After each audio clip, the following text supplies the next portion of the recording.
وليك اللهم عرفني نبيك فإنك إن لم تعرفني نبيك لم أعرف حجتك اللهم عرفني يا حجتك فإنك إن لم تعرفني يا حجتك زللت عن ديني اللهم افعل بنا ما أنت أحلو ولا تفعل بنا ما نحن أحلو اللهم ارزقنا حج بيتك الحرام في عامي هذا وفي كل عام اللهم ارزقنا زيارة قبر حسين عليه السلام وجميع قبور الأئمة عليهم السلام في عامي هذا وفي كل عام بآواز بلند صلوات پڑھیں اللهم صل على محمد وآل محمد. سب سے پہلے تو جو اب آپ پیچھے تشریف فرما ہے وہ تھوڑا تھوڑا آگے آ جائیں تاکہ مجلس کا ماحول بنے بآواز بلند صلوات پڑھیں اللهم صل على محمد وآل محمد. اپنے اپنے مرحومین کی بخشش کے لیے بھی بآواز بلند صلوات پڑھیں اللهم صل على محمد وآل محمد. اس مجلس کی قبولیت کے لیے بھی بآواز بلند صلوات پڑھیں اللهم صل على محمد وآل محمد. علماء حقہ کی صحت و سلامتی کے لیے بھی بآواز بلند صلوات اللهم صل على محمد وآل محمد. آخری حجت کے ظہور میں تعجیل کے لیے بھی بآواز بلند صلوات پڑھیں اللهم صل على محمد وآل محمد. ماشاءاللہ لا حول ولا قوة الا باللہ العلی العظیم الحمد للہ الذی نور قلوبنا بولایت آل محمد صلی اللہ اللهم صل على محمد وآل محمد. الحمد للہ الذی نور قلوبنا بمصائب الحسین علیہ السلام الصلاة والسلام على من كان نبيا وآدم بين الماء والدين الصلوات اللهم صل على محمد وآل محمد. الصلاة والسلام على وزيره وخليفته وابن عمه ووارث علمه وناصر دینه ومنجز شریعته ومروج احکامه ومنجز وعده وحافظ سره علی بن ابی طالب امیر المؤمنین الصلوات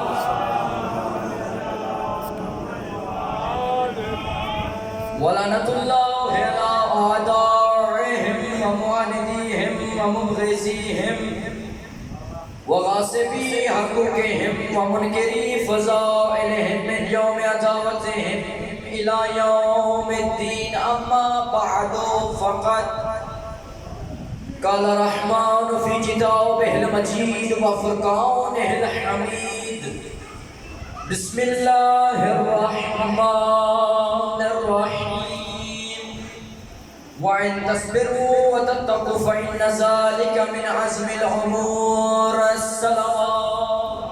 اللهم صل على محمد وآل محمد. نعرہ تکبیر اللہ اکبر.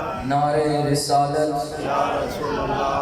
نعرہ حیدری حیدری آواز بلند صلوات پڑھیں اللهم صل على محمد وآل سب محمد. سے پہلے تو دعا ہے خداوند کریم بانیان کا یہ فرش اعلیٰ بچایا اپنی بارگاہ میں قبول و منظور فرمائے بانیان کے اور آپ صاحب احباب کے تمام مرحومین کو خداوند کریم جنت الفردوس میں اعلیٰ مقام عطا فرمائے الہی آمین. آپ کا یہاں چل کر آیا آپ کا ہر ایک قدم خداوند کریم عبادت میں شمار فرمائے الہی آمین. مجھ حقیر کا سبق اور تمام ذاکرین جو ابھی پڑھنے والے ہیں ان کی پڑھائی خداوند کریم اپنی بارگاہ میں عبادت شمار فرمائے. الہی آمین. بآواز بلند صلوات پڑھیں. اللہم صلی علی محمد و آل محمد. مومنین کرام و صاحبان ایمان، آج کا جو آپ احباب کے سامنے میرا جو سبق ہے، اس سبق کا عنوان میں فرمان امیر المؤمنین علیہ السلام سے کرنا چاہوں گا. آپ وہ اس فرمان پر غور کریں گے تو آپ کو میرے سبق کے بارے میں معلوم ہو جائے گا. امام علی علیہ السلام نہج البلاغہ میں فرماتے ہیں کہ تقوی اور پرہیزگاری یقیناً تمہاری ڈھال ہے. سبحان اللہ، سبحان اللہ. اور پرہیزگاری یقیناً آپ کی ڈھال ہے. کس چیز کی ڈھال؟ گناہوں سے بچنے کی ڈھال. تو صاحبان ایمان، اب گناہوں سے بچنے کے لیے ہمیں کیا کرنا ہے؟ تقوی اختیار کرنا ہے. تو آج کا میرا سبق بھی اسی عنوان پر ہے. کون سا عنوان؟ تقوی. ہم بہت سے ذاکرین عظام علماء کرام سے تقوی لفظ سنتے ہیں، متقی ہو جاؤ لفظ سنتے ہیں، لیکن تقوی کا مطلب جاننے کی ضرورت ہے. تقوی کا مطلب جاننے کی ضرورت ہے. تو تقوی کا کیا مطلب ہے؟ جی، تقوی کا آخر مطلب کیا ہے؟ تو تقوی ایک اقتدار الہی، عظمت الہی جو کہ انسان کے بدن پر طاری ہو جاتا ہے. خدا سے خوف آتا ہے، خدا کے اس عذاب سے انسان کو جب ڈر لگتا ہے، اس وقت انسان کو یہ سمجھ جانا چاہیے کہ میں متقی ہوں. سبحان اللہ، سبحان اللہ. یا علی علیہ السلام. تو صاحبان ایمان دیکھیں، ہم متقی، کیا لفظ ہے؟ متقی. ایک لفظ ہے تقوی. تقوی کیا ہے؟ جس کو ہم نے اختیار کرنا ہے، جس کو ہم نے اپنانا ہے. اور جب ہم نے اپنا لیا تو پھر ہم کیا ہوئے؟ متقی. کیا ہوئے؟ متقی. ابھی ہمیں متقی بننے کی ضرورت ہے. اور اس چیز کی دلیل میں آپ کو دیتا چلوں کہ ہم اذان نماز پڑھتے ہیں. جی، نماز سے پہلے کیا ہوتا ہے؟ اذان ہوتی ہے. اذان کے اندر ہم گواہی دیتے ہیں کس چیز کی؟ ولایت کی. اور اس ولایت کے اندر ہم کیا گواہی دیتے ہیں؟ اشہد ان امیر المؤمنین و امام المتقین و قاتل المشرکین.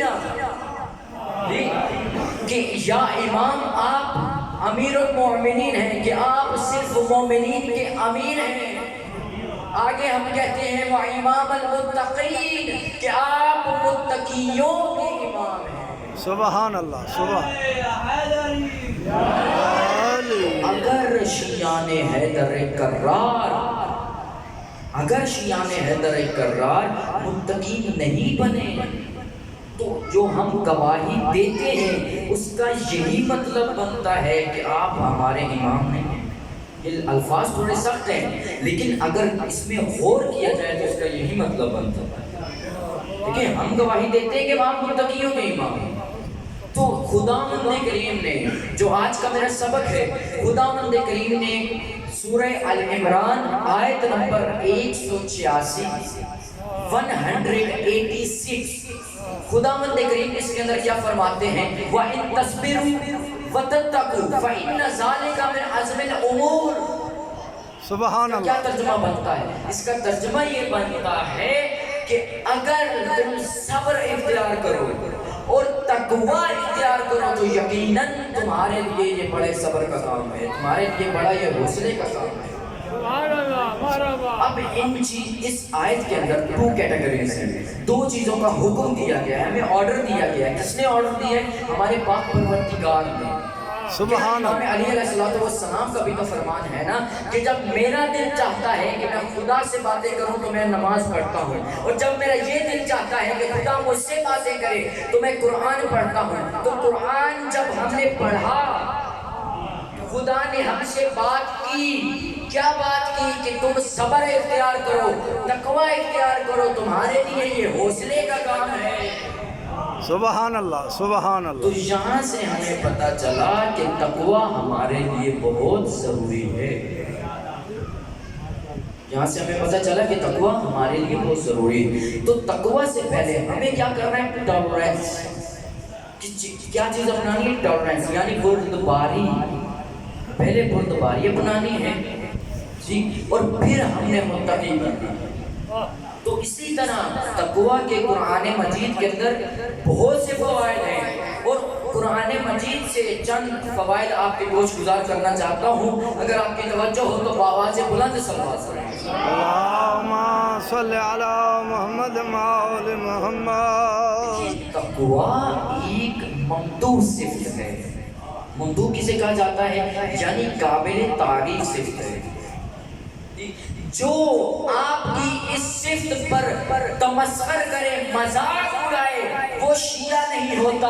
اور جو اس میں آپ کی تعریف کرے، جو آپ کی تعریف کرے، اسی کو حقیقی شیعہ نے حیدر قرار دیا. سبحان اللہ، سبحان اللہ. جو آپ کی تعریف کرنے کے ماشاء ساتھ اللہ، اس چیز ماشاء کو اپنا لے، اس کو شیعہ نے حیدر قرار دیا.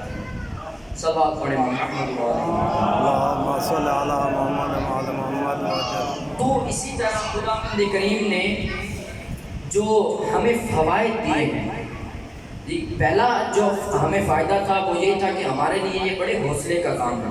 دوسرا فائدہ کیا ہے کہ تقویٰ اختیار کرنے والا ہمیشہ مکر اور فریب سے دور رہتا ہے.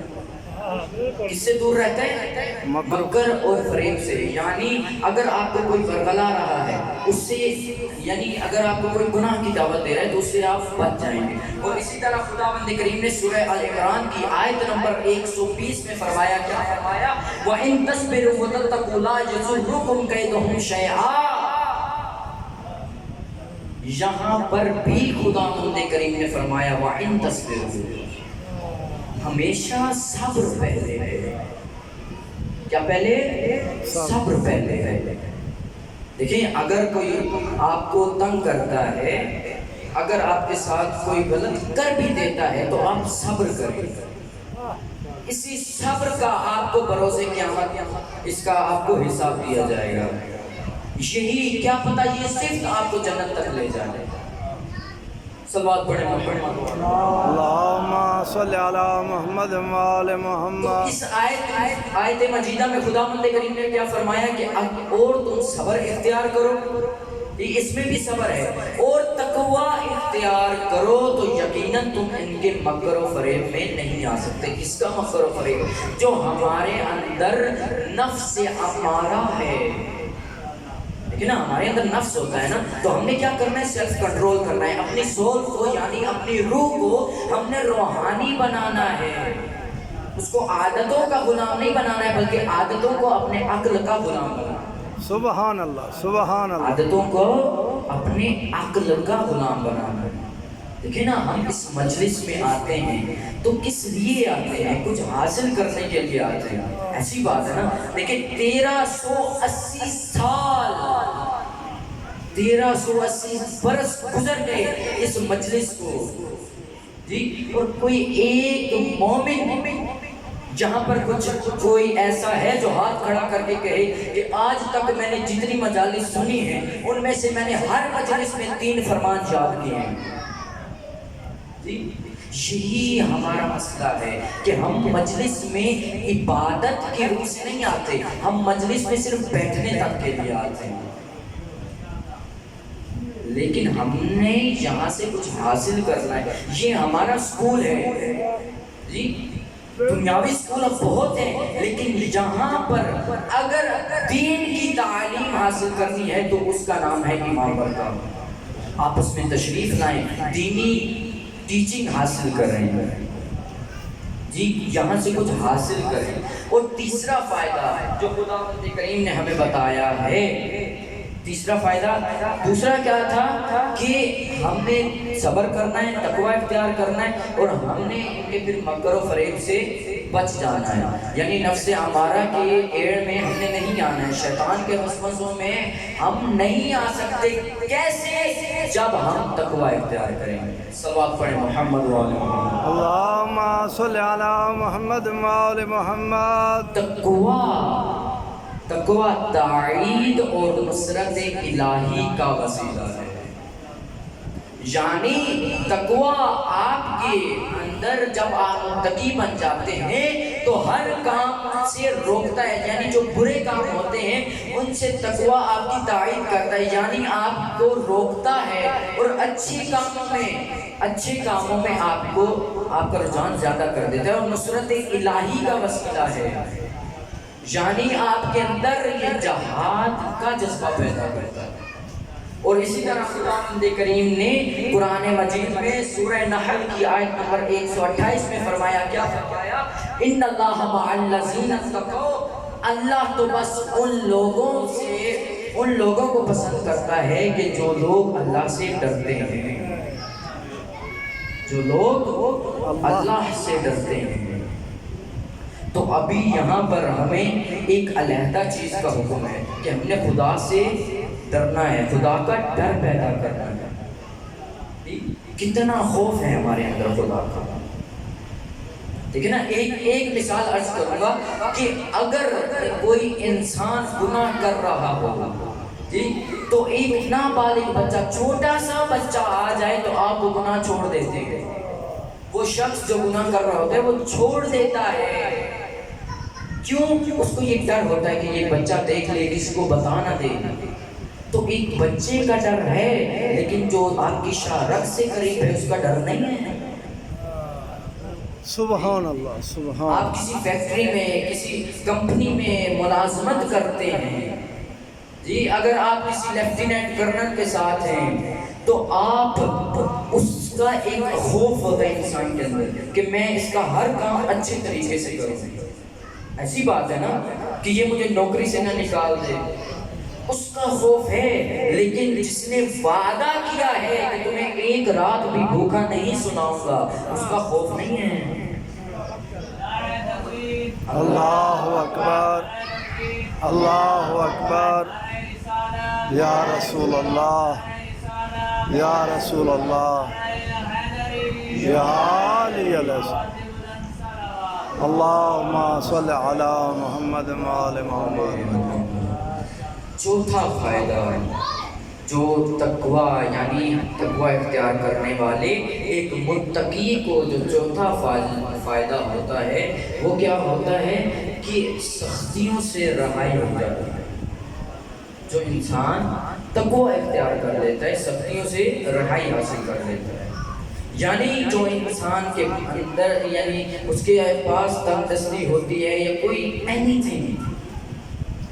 کوئی سختی ہوتی ہے، وہ تقویٰ اختیار کرنے سے دور ہو جاتی ہے، تقویٰ اختیار کرنے سے وہ تنگ دستی دور ہو جاتے ہیں۔ تو آج سے، ابھی سے، اسی وقت سے ہمیں یہ عہد کرنا ہے کہ ہم متقی بنیں گے، تاکہ ہم بھی اذان میں خود فخر سے یہ گواہی دے سکیں، اشہد ان امیر المؤمنین و امام المتقین،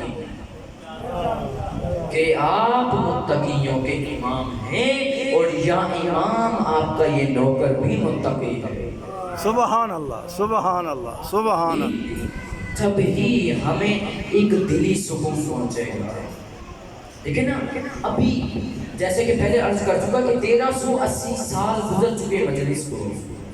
دیکھیں ایک جو شخص ہے نا وہ کسی گوشت کی دکان پر بیٹھتا ہے، ایک مثال آج کل جی 10 دن سے زیادہ یا 10 دن اگر وہ وہاں پر بیٹھے تو اس کے اندر سے یعنی میٹ کی گوشت کی سمیل سی آنے لگ جاتی ہے۔ کوئی فروٹس کی دکان پر بیٹھے تو اس کے اندر فروٹس کی سمیل آنے لگ جاتی ہے، خوشبو آنے لگ جاتی ہے۔ دیکھیں ابھی جو 1380 سال سے یا جتنی ہماری 60 سال 13 سال 15 سال دیکھیں جب سے پیدا ہوئے ہیں مجلسیں سن رہے ہیں، تو 10 دن گوشت کی دکان پہ بیٹھنے والے کے کپڑوں سے گوشت کی سمیل آنے لگ جاتی ہے، تو ہم جو 15 سال 60 سال 70 سال سے مجلس حسین سن رہے ہیں ابھی تک ہمارے اندر ولایت کی خوشبو کیوں نہیں؟ سبحان اللہ، سبحان۔ سوچنے والی بات ہے نا کہ ابھی تک ہمارے اندر ولایت کی خوشبو کیوں نہیں ہے؟ کیونکہ ہم قرآن سے دور رہے ہیں، ایک چیز کو پکڑ لیا ہے نبی کریم صلی اللہ علیہ وآلہ وسلم کیا دو چیزیں چھوڑ کر گئے تھے؟ ایک قرآن، ایک اہل بیت۔ جی ہم نے قرآن سے دور ہو گئے اور اہل بیت کے قریب ہو گئے۔ یہ نہیں کہہ رہا نعوذ باللہ کہ آپ اہل بیت سے ہو، نہ، ہمیں اہل بیت سے تو درس ملتا ہے کہ قرآن کو پڑھنا کیسے ہے۔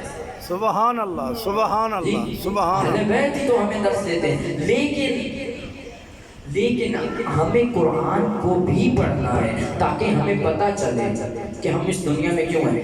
میں آپ سے یہ چند سوال آپ سے پوچھ کر اور 2 سے 3 فوائد اور بتا کر مسائل کی طرف چلوں گا کہ پہلا سوال یہ ہے کہ کیا ہم اس دنیا میں اپنے لیے آئے ہیں؟ کیا ہم اس دنیا میں اپنے مفادات حاصل کرنے کے لیے آئے ہیں؟ کیا ہم اس دنیا میں عیش و عشرت کے لیے آئے ہیں؟ تو پھر کس لیے آئے ہیں؟ اپنے خدا کی خوشنودی حاصل کرنے کے لیے۔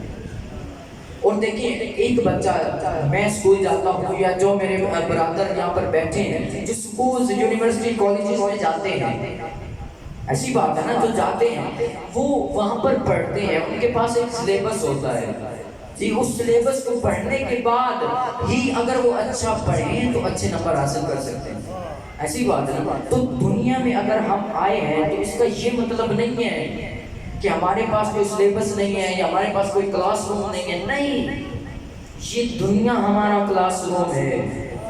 اور اگر ہم کہیں کہ ہمارے پاس ٹیچر نہیں ہے ٹیچر محمد صلی اللہ علیہ وآلہ وسلم، ان کے بعد اہل بیت اور اہل بیت کے بعد علماء کرام اور ذاکرین اعظام ہمارے ٹیچر ہیں، اور ہم نے ان سے کچھ حاصل کرنا ہے۔ سلیبس رہ گیا کہ جس کو ہم اچھی طرح پڑھ کر اچھے نمبر حاصل کر سکتے ہیں، وہ سلیبس ہے ہمارے پاس قرآن مجید۔ تو قرآن مجید کو خدا آباد ترجمہ پڑھیں تاکہ ہمیں پتہ چلے، اور اس سلیبس کو اچھی طرح تیار کریں۔ کیوں؟ Please try to get first position in this examination, کہ ہم ان امتحانات میں اول آئیں نہ کہ کم آئیں۔ اور شیعان حیدر کرار میں دعوے کے ساتھ کہہ سکتا ہوں کہ اگر ہم قرآن مجید کی صحیح طرح تلاوت کریں تو ہم بروز قیامت ان لوگوں میں سے ہوں گے کہ جو جہنمیوں سے سوال کر رہے ہیں کہ ما سلککم فی سقر، کہ تمہیں کیا چیز اس جہنم میں لے کر آئی ہے۔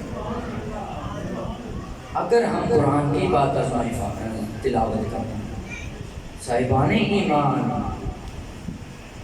آل نبی کو بہت قربانیاں دینی پڑی ہیں اسلام کے لیے جی۔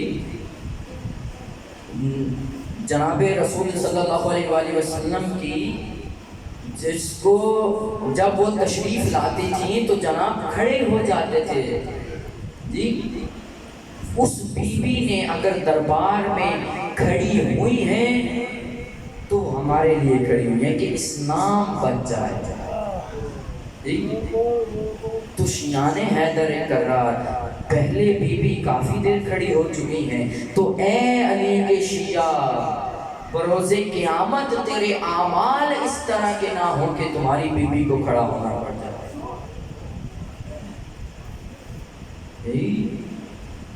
اپنے اعمال کو درست کیجیے کہ ہماری پاک بیوی کو ہماری وجہ سے، کہ جن کی شفاعت بیوی نے خود مانگی تھی، اس شفاعت کے لیے بیوی کو کھڑا ہونا پڑ جائے۔ اپنے اعمال کو درست کیجیے۔ اور چند جملے مسائل کے کربلا کے اس جوان کے پڑھنا چاہوں گا کہ جب جناب حسین علیہ السلام کا نانا کی زیارت کے لیے جی چاہتا تھا تو اپنے بیٹا علی اکبر کو دیکھ لیا کرتے تھے۔ جب اپنے نانا کو دیکھنے کا دل چاہتا تھا تو اپنے بیٹے علی اکبر کو دیکھ لیا کرتے تھے۔ ٹائم اینڈ دامن وقت میں زیادہ گنجائش نہیں، جلدی عرض کروں گا کہ شہزادے علی اکبر کو اجازت مل گئی اور جناب حسین نے اپنے لال کو اپنے ہاتھوں سے تیار کیا اور میدان کی طرف جانے کی اجازت دی۔ علی اکبر کے گھوڑے نے چلنا شروع کیا، پیچھے سے بوڑھا باپ چلا۔ علی اکبر کے گھوڑے کی رفتار تیز ہوئی، پیچھے بوڑھے باپ کی رفتار تیز ہوئی۔ علی اکبر کے گھوڑے نے دوڑنا شروع کیا، پیچھے سے بوڑھا باپ دوڑا چلا رہا ہے۔ قدموں کی آہٹ سن کر کہتے ہیں بابا اگر آپ کہتے ہیں تو میں نہیں جاتا بابا، لیکن امام حسین کیا کہتے ہیں کہ اے علی اکبر اگر کوئی تیرے جیسا تیرا بیٹا ہوتا تو میں پوچھتا کہ اس باپ پر کیا گزرتی ہے۔ تو امام حسین علیہ السلام نے کہا نہیں بیٹا تو جا، اور شہزادے علی اکبر میدان میں داخل ہوئے۔ ایسی جنگ کی کہ جیسے دادا علی کیا کرتے تھے، اور اسی جنگ کے دوران ایک ظالم نے، ایک لعین نے ایک نیزہ علی اکبر کے سینے میں مارا۔ علی اکبر گھوڑے سے گرے ہیں اور گرتے گرتے کہتے ہیں بابا علیک منی السلام، اے بابا علی اکبر کا آخری سلام۔ عزاداران مظلوم کربلا، آپ کے معاشرے میں اگر کسی کا جوان بیٹا فوت ہو جائے تو کیا ہوتا ہے؟ او ماں پیو تھی برباد میں دین، وہ جیدہ مر پوے پتار جوانے، وہ جے پتر دی مو تو تے خرچ ہوئے اندی شادی دا سامانے، شاہ چھکن لگا پھل برچیدہ ہوئے کل مرسل حیرانے، ودا ملکن کو ہے حسین نواکے تیڑے اکبر دا ارمانے۔ او ماں پیو تھی برباد میں دین، وہ جیدہ مر پوے پتار جوانے، او جے پتر دی موت تے خرچ ہوئے اندی شادی دا سامانے۔ میرے امام حسین پتر دی لاش تے بھجنے آنے، جس ٹائم بھجن دی سکت مک گئی ہے امام حسین ٹرنا شروع کیتے، جس ٹائم ٹرن دی سکت مک گئی ہے امام حسین کونیاں دے وزن میں ٹرنا شروع کیتے، رو رو کے آتے نے کہیں ڈٹھا ہوئے وہ میڈے اکبر کو مسجد اقصیٰ تو لہدا انج لاہی لانا او جی میں امت لہائے او میں راج دعا بسنادا۔ میرے مولا حسین اپنے لال کو جا کے خیمے آنے پاسے آئیں، جناب علی اکبر اکھن بند کرنا شروع کیتے۔ امام حسین شہزادے علی اکبر دی لاش نو گرم رہتے سمائے، امام حسین رو کے آتے نے جے ملنے میڈے ہائے او اکبر کو ہن جلدی دیر نہ لاؤ، او میرا نہیں بچدا ہائے او داڑھی لاندا۔ میرے امام حسین پتر دی لاش دے دیکھنا شروع کیتے، میرے امام حسین رو کیا دن پیو ویسیا مر میڈا سونا اکبر، اکھیاں نہ بند کر میڈا سونا اکبر، او میں کو کرنا تنہا تیرے بعد بچڑا، میں کو کرنا تنہا تیرے بعد بچڑا، میڈا کوئی نہیں ہم سر میڈا سونا اکبر، اکھیاں نہ بند کر میڈا سونا اکبر۔ اللہ لعنت اللہ علی قوم الظالمین وسيعلم الذين ظلموا يوم ينقلب انقلبون۔ اللهم صل على محمد وعلى محمد۔